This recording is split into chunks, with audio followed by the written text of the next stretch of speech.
The tragic truth about Snoop Dogg. Calvin Cortez Broadus Jr., aka Snoop Dogg, has earned a reputation as a laid-back performer who often has his money on his mind. Case in point, fans were concerned that some terrible tragedy had befallen the Gin and Juice rapper when he released an Instagram statement saying that he was giving up smoke, but his November 2023 announcement turned out to be a creative marketing ploy to promote a smokeless fire pit brand. While the savvy businessman makes hustling for that next dollar seem like fun, the road to becoming the dog father wasn't as smooth as his delivery of those hypnotic flows. From a young age, Snoop possessed the mentality of a winner, which had its downsides. "I hate losing. I'm a sore loser," he admitted to Esquire in 2008. "When I was a kid, I used to cry when I lost. I cried like a baby. For real.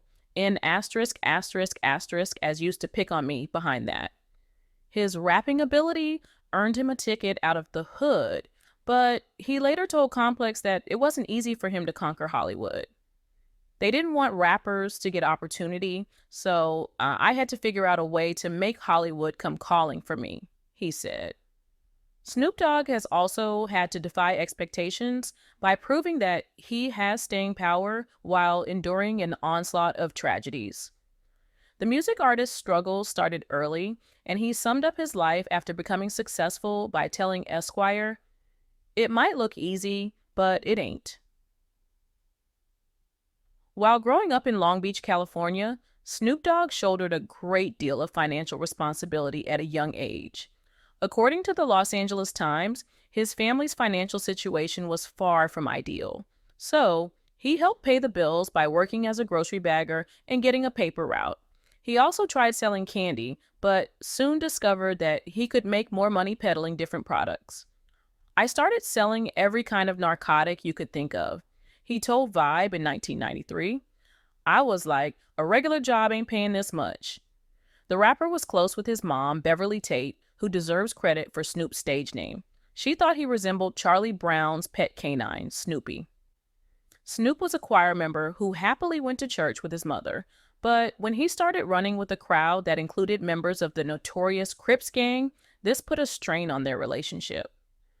On The Howard Stern Show, Snoop said that Tate grew so upset over the company he was keeping that she kicked him out of the house when he was 17. He traded crack for a place to stay for a while, but ultimately ended up living in his car. Then, one night, probably 6 months after my mama kicked me out, my car was parked on the wrong side of the street with all my clothes and all my dope, and it got towed away, the rapper recalled. Snoop Dogg Mourns, the death of cousin and artist who created iconic doggy-style album cover. Hip-hop legend Snoop Dogg recently shared the heartbreaking news of the passing of his eldest cousin, Daryl Joe Cool Daniel, the talent behind the iconic doggy-style album cover. On Instagram, Snoop Dogg posted a poignant tribute to his cousin Joe Cool, stating, "R.I.P. my big cousin Joe Cool," accompanied by a video of Joe Cool at the studio, with Snoop's 2017 track, "Promise You This," playing in the background. Joe Cool, known for his trademark illustrations under the name Joe Sazul, significantly contributed to Snoop's early branding, creating the groundbreaking artwork for the Doggy Style album. He also designed the Gin and Juice single cover and the art for Snoop's albums The Last Meal and The Dog Father. Daz Dillinger, another cousin of Snoop and Joe Cool, also paid homage with an Instagram post featuring photos of the three of them together, along with samples of Joe Cool's artwork. In his heartfelt message, Daz wrote, "Rest in peace. Daryl, Joe Cool Daniel, my big cousin, this really hurts. We grew up together. You was there from day one. I'm gone. Really, really miss you, big cuz." In addition to his work with Snoop Dogg, Joe Cool left a lasting impact on the art world. Notably, he collaborated on artistic projects for globally recognized brands like Adidas, Supreme, and 7-Eleven, and authored a children's book titled Where's the Cheese? He was also involved in comedy, acting, and motivational speaking, showcasing his multifaceted talent. Joe Cool's story is not just one of artistic achievement, but also of personal redemption. In the early 1990s, he was grappling with drug addiction and had been incarcerated. During this time, Snoop Dogg reached out, urging him to get clean and create the doggy style cover. Joe Cool's story is not just one of artistic achievement, but also of personal redemption. In the early 1990s, he was grappling with drug addiction and had been incarcerated. During this time, Snoop Dogg reached out, urging him to get clean and create the doggy style cover. Reflecting on this pivotal moment with Hip Hop DX in 2013, Joe Cool said, "I didn't think it would be iconic, man.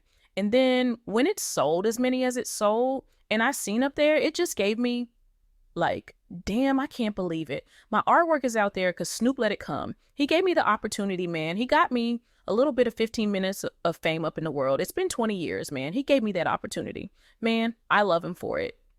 More recently, Joe Cool dedicated his efforts to working with drug and alcohol recovery nonprofits. He remained a staunch advocate for rehabilitation facilities like Safe Refuge and continued to influence the next generation with his unique mix of artistry and personal resilience. Fans online echoed the sentiments of Snoop and Daz, acknowledging the loss of a unique talent who created some of hip-hop's most iconic visuals. From his humble beginnings to becoming a beloved figure in the art and music communities, Joe Cool's legacy will undoubtedly live on through his unforgettable contributions to hip-hop culture. Snoop Dogg is the second oldest of his mother's three sons, all of whom have different fathers.